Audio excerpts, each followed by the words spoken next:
Maya Paldo, Pampanga, magandang araw Central Luzon. Welcome ho sa CLTV 36 News. Ako po ang inyong lingkod, Justin Dizon.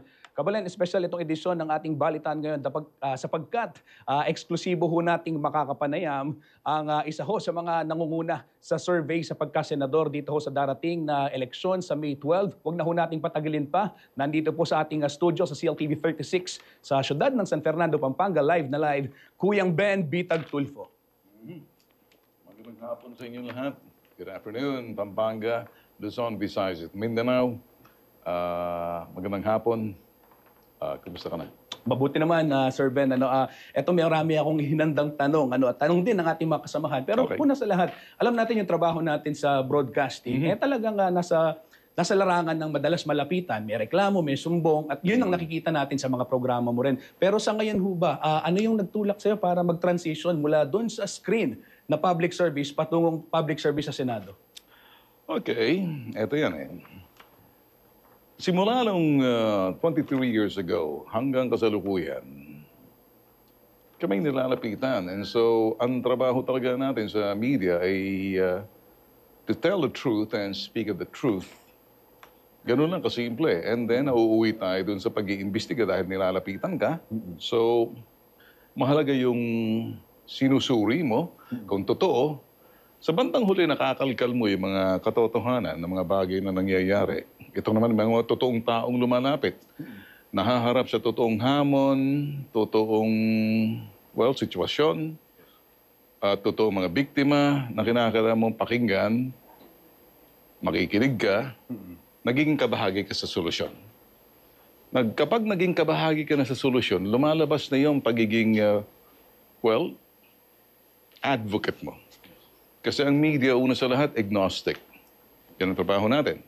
I-deliver mo yung katotohanan, sabihin mo katotohanan, wala kang papanigan. Pero kapag ikay nakikinig na sa tao at pinakikinggan mo na yung mga hinaing, at medyo naghahanap ka ng solusyon, hindi na trabaho ng media yun. You're starting to be an advocate in the community, and your job is to listen, not just to listen, but to solve the problem. Pagkabahagi ka na sa solusyon ng problema, then either nasa ehekutibo ka na, or sabihin na lang natin you're doing a community service, and part of it is parang non-government is to help others. So advocacy na yun. As time goes by, marami nang lumalapit sa iyo. And then nakikita mo na iba't ibang sektor ng lipunan. Sa dami niyan, then naging kabahagi na yung nakikita mo yung mga sistemang basag or broken, if not kinakailangan ayusin, o kung minsan may mga batas naman tayo, kaya lang sa dami ng batas natin, hindi nasusolusyonan.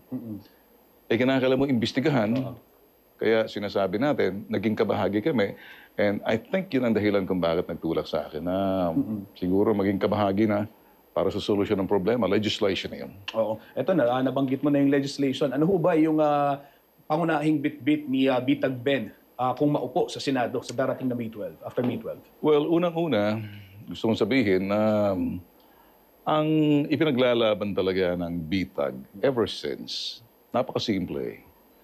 Yung mga walang mukha, walang boses, mahihina, walang matakbuhan, walang nakikinig, hindi sila pinakikinggan, well, yun ang aming inilalaban.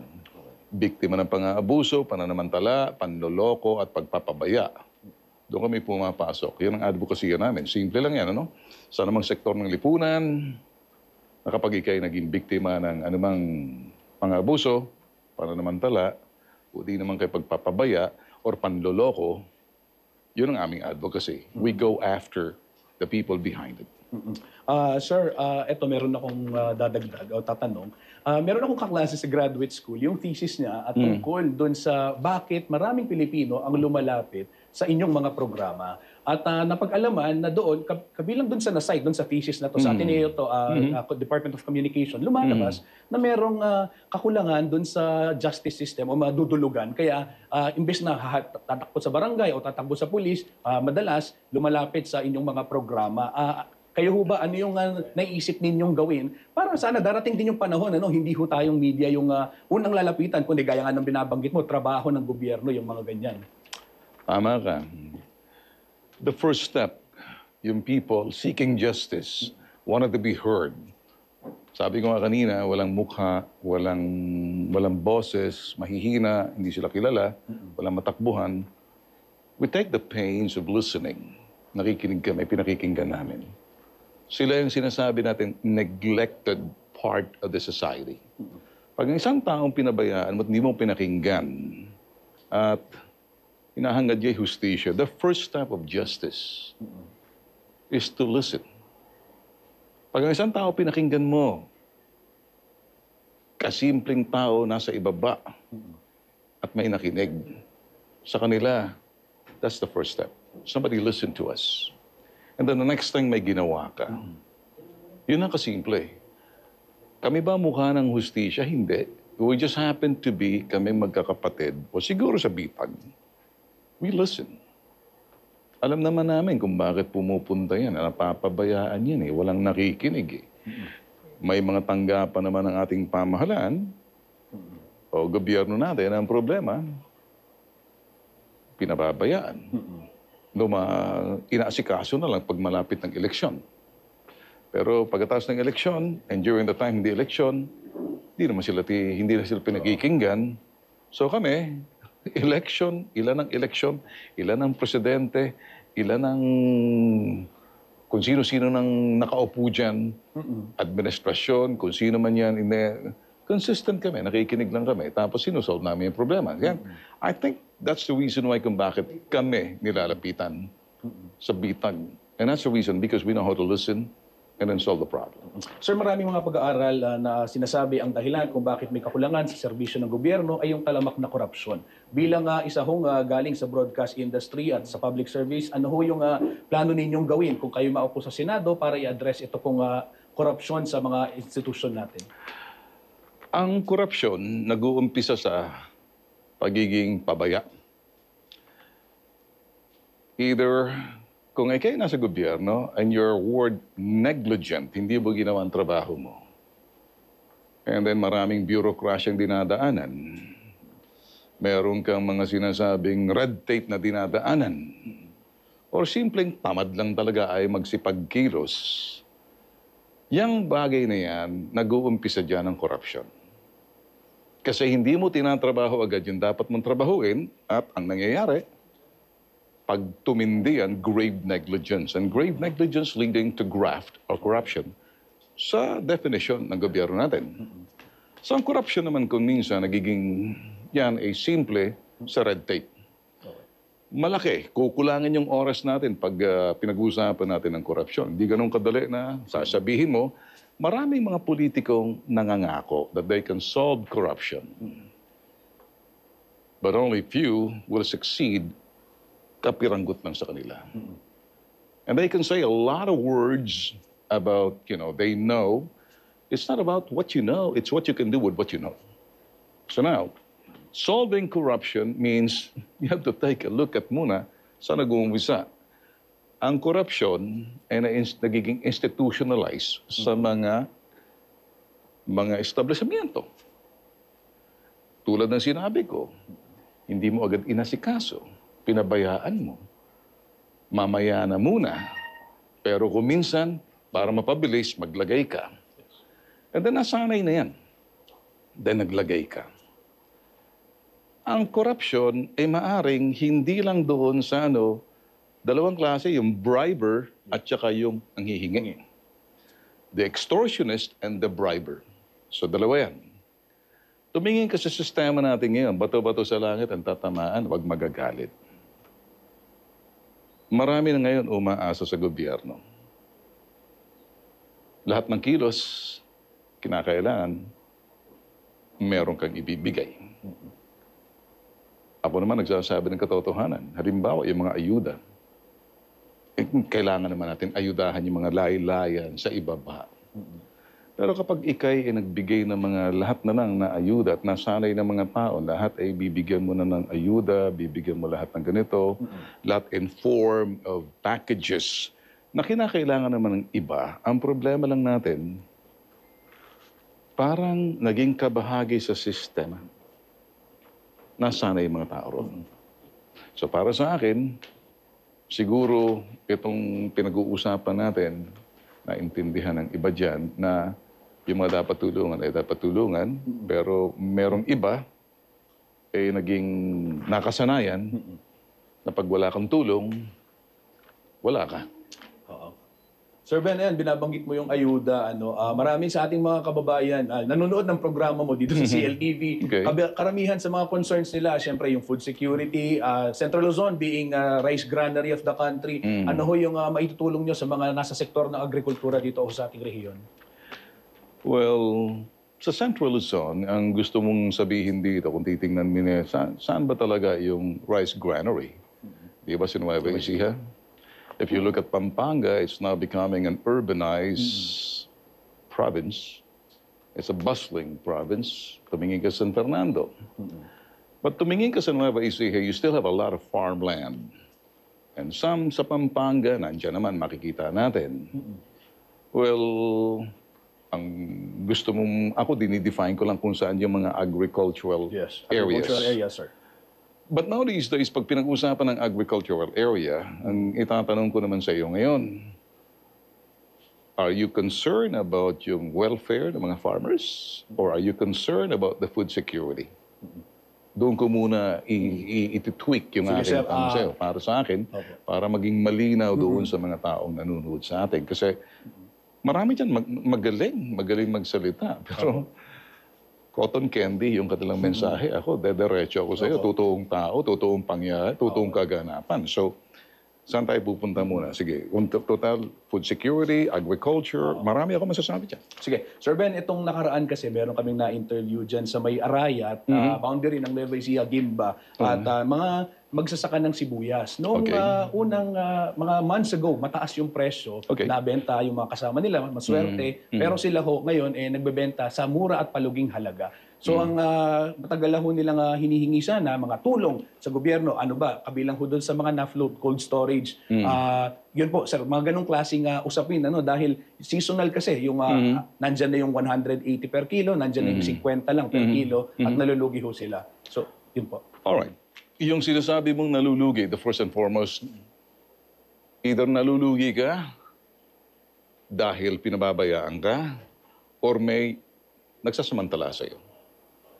Pag-usapan natin sibuyas. Nabanggit mo yung cold storage.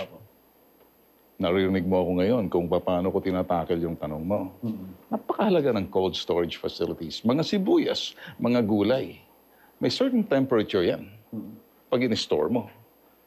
Pag nilagay mo lang yan na walang temperature, alam mo naman ng sibuyas, hindi ba? Iba sa atin. So, sa mga vegetables, we need cold storage facilities. Totoo yan. Cold storage facilities. Storage naman doon sa mga hindi basta-basta na perish. Halimbawa, yung mga gulay, sibuyas, saan-saan man yan, may temperaturang kinakailangan dyan para ma-preserve mo, makaabot sa palengke. Kasi kung hindi, mabubulok yan, nalulugi ang magsasaka. Ngayon, yun ang gusto natin pag-usapan. Kung may cold storage facilities, may mga malalaking kumpanya, nag-iisip na sila ng cold storage facilities sa mga rehiyon ng agrikultura na kinakailangan maglagay ng cold storage facilities. Kasi wala tayong storage facilities. Sa ibang bansa, yung cold storage facilities, they can store as much as 90 days. Sa atin, if I'm not mistaken, 27 days lang. Well, paano naman yung mga sibuyas, mga gulay, mga cabbage, yung mga iba pang mga para wag agad makaabot sa palengke, you have to store them. Di ba? Ngayon, as far doon naman sa sinasabi natin, pananamantala sa mga magsasaka na lulugi. May kikwento ko sa iyo, mga totoong pangyayari ito. Lahat ng aking sasabihin ay hango sa totoong pangyayari, totoong tao, totoong kaganapan, totoong biktima, totoong hamon. Mga magsasaka, dikit sa puso ko yan eh. And alam naman nila, hindi ako basta-basta journalist. Immersed ako sa baba. Kung anong concern ng mga magsasaka, pag-usapan natin mga magsasaka.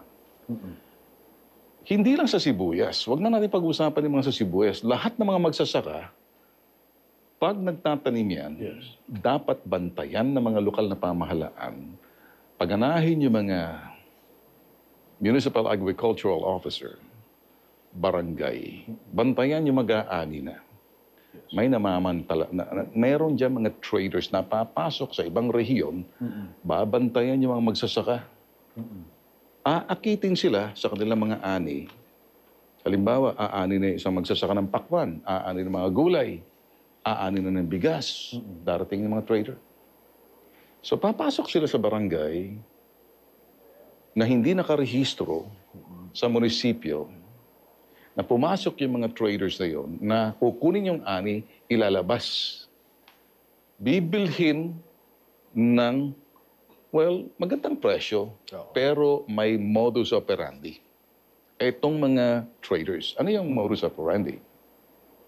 Halimbawa, sabihin, boss, papasok na yung mga truck-truck, kukunin ng mga ani nila. Ano yung mga 5 truck na mga 10 truck yan? Puro, let's say, watermelon or anything, talk about it. And then sasabihin, sige, bibilhin nga, matutuwa yung farmers, di ba? Pakitaan mo lang yan, halimbawa, 2 million yung bibilhin mo. Pakikitaan mo lang siguro ng 500 pesos bulig yan. Kalahating milyon, marami na yun. So, 500, kumbaga 500 bulig-bulig. You know? 50, 50.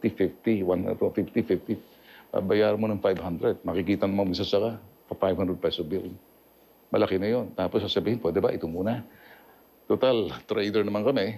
Bibigyan kita ng cheque. Okay. Ibibigay yung cheque. Ngayon, makikita na magsasaka, wow, makakabayad na ako ng aking utang, pananim, lahat na tinanim ko na dyan, nakuha ko na, at okay na, so babalik, may cheque na siya. Pagkakuha na ngayon yun, lalabas na. Wala na. Come to time na hindi na magpapakita talbog yung cheque. Nangyari ito sa amin na lumapit ang mga magsasaka sa iba't ibang rehiyon, iisang modus operandi.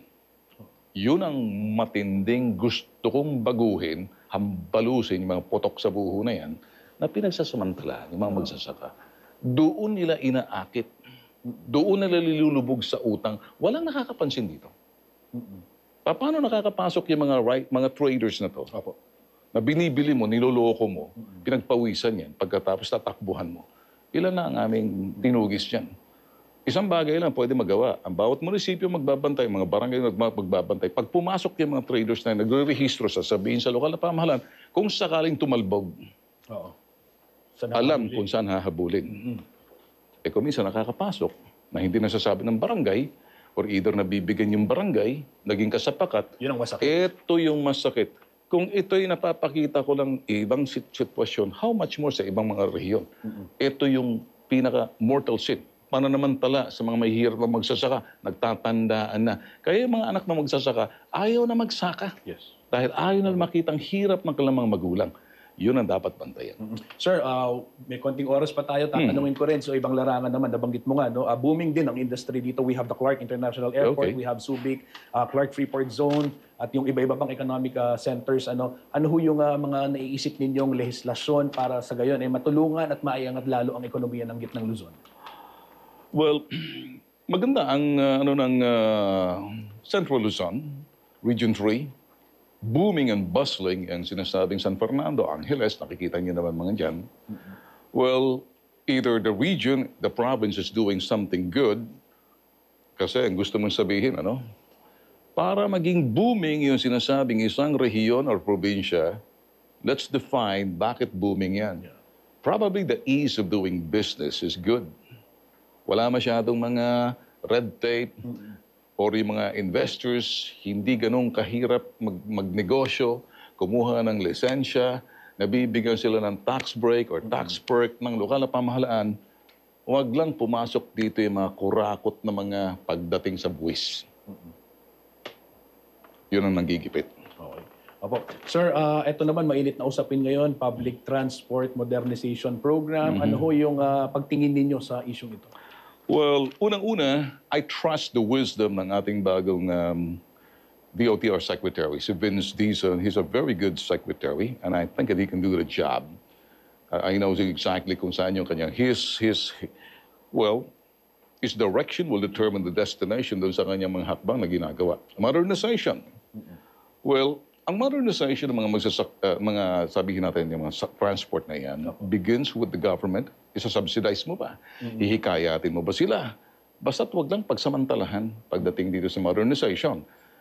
Unless kung itong modernization ang sinasabi ng DOTR, ipagkaubaya muna lang sa kanila kasi hindi naman ako sa ehekutibo ang progresyo niyan o di naman kaya yung pagiging matagumpay niyan ay nasa larangan ng ehekutibo. Well, for now, kung ako tatakbo sa legislatura, I have to give way muna doon sa sinasabing DOTR Secretary, which is Pampanga. Yes. And so he is Pampanga, and he's a performer. He's not only a performer, he's an achiever. Tip my hat to him. Nakatingin din ako sa kanya, pero nakikita ko kanya mga kilos at galaw in the right direction. Wala na akong masasabi. Sir, malapit sa puso mo usapin ng press freedom. Sa panahon po ng internet, disinformation, kamakailan, merong mga nagtatalo, para hearing sa Senado, blogger versus journalist. Ano ho ang word nyo about dito bilang isa ng haligi ng institusyon? Okay, define natin ng media. Fourth estate, the fifth estate, the fourth estate. Sabihin na natin, these are the print, radio, TV. So that's the fourth estate. Pag sinabing fourth estate, you have an accountability because you're working under the franchise of a network or a publication or a broadcast license ka. Which means you follow the ethics, you follow the laws of journalism, you follow, and then you put sacredness or the canon of journalism sa sinasabing pagiging journalism mo. Okay, now, that's the fourth estate, okay? Let's say, like you're working in a network where there's a franchise, there's accountability, there's legal, accountability for that, liability likewise, and you just, you follow that. Now, the problem is in the fifth estate. There comes the fifth estate na they're free to do what they want because ang accountability is by themselves, for themselves. So they're not under the structure ng isang, sabihin natin, media organization na may mga check and balance, may mga legal ka dyan, etc. Bawal yan, wag mong gagawin yan. But when you're in a foreign estate, hindi naman natin sila kasi may mga bloggers na magaling, mga abogado, nagbibigay sila ng doktor, or cook, or sabihin na natin siguro pati yung mga how to be a housewife, tulong. Yung maiingay dito, itong mga bloggers. And sometimes they're behind the sinasabi natin dito, bordering into fake news. Sometimes, fake news, and they attack left and right, so forth and so on. Ito yung nagiging mainit na diskusyon sa Kongreso ngayon. As to yung mga nasa social media. I think ang kalaban natin dito, social media, how do you, sabihin natin, dito naman yung social media, alam mo naman yung Meta, Facebook, TikTok, paano may kontrol yan? Andiyan yung sinasabi natin YouTube. All platforms, digital platforms, anything related doon sa sinasabing internet-driven is called digital platform. Nasa digital platform, meron namang mga digital platform na pag-aari ng nasa sa fourth estate, naka-attach sa sinasabing network. What about those bloggers after content? And kung ano-ano nang pinagsasabi. Here comes another problem. What about yung technology of the AI, the deep fake? I think itong dapat bantayan. Kasi eventually, siguro as time goes by, dito ang labanan. Dito magbabantay ang gobyerno. So eventually, yung mga tao pag natuto, kung ano yung totoo, kung ano yung hindi, makikita mo naman, eventually, I feel, being a journalist, eventually, lilipas din yan. Lalabas din yung sinasabing mga, sabihin natin, ito yung mga fourth estate na who really love their profession and put dignity in their profession, put credibility in their profession, because it comes with accountability and responsibility.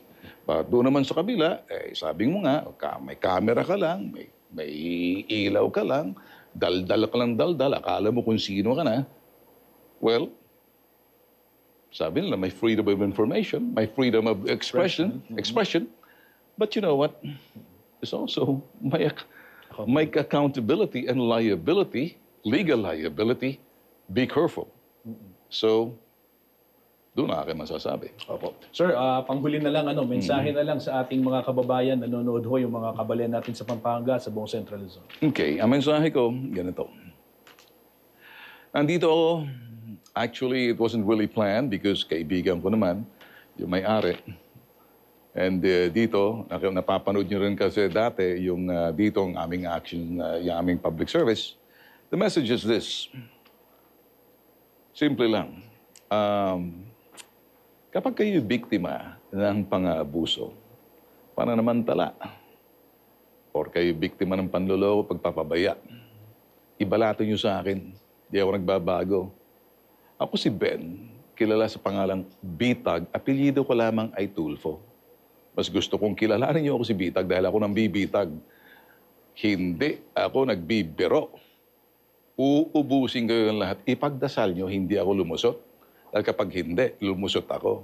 Bad news sa inyo. Kayong mga abusado, kayong mga kurakot, kayong mga manloloko at nagpapabaya, yari kayo sa akin. Pray na hindi ako pumasa. Because if I will, itaga nyo sa lupa. Bubunga yung sinasabi ko. In God's grace and in God's time. Yun lang aking masasabi. Sir, mabilis lang, singit ko. Sa mga survey, kakalabas lang, consistent, nasa top 3, sinasabi nyo, ipagdasal kung di kayo lulusot. Kaso with the survey, sir, ano ho yung reaction nyo dito? Well, ako naman, whatever the survey will say, that's fine. The survey companies, okay lang. Pero hindi natin pwedeng pangunahan ng buong may kapal eh.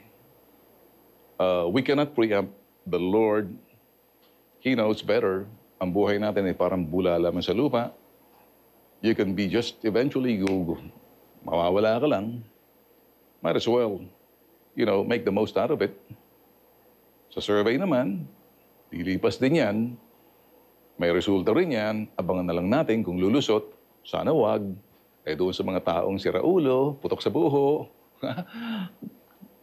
Umpisan yung pagbabago. Darating at darating si Bitag.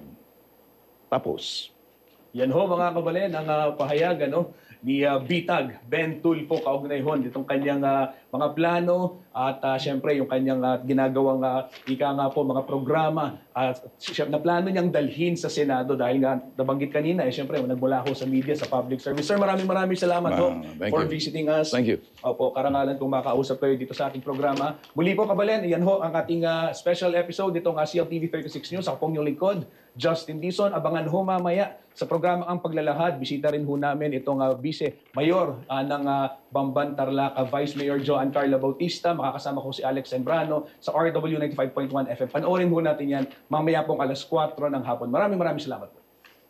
Okay. Thank you, sir.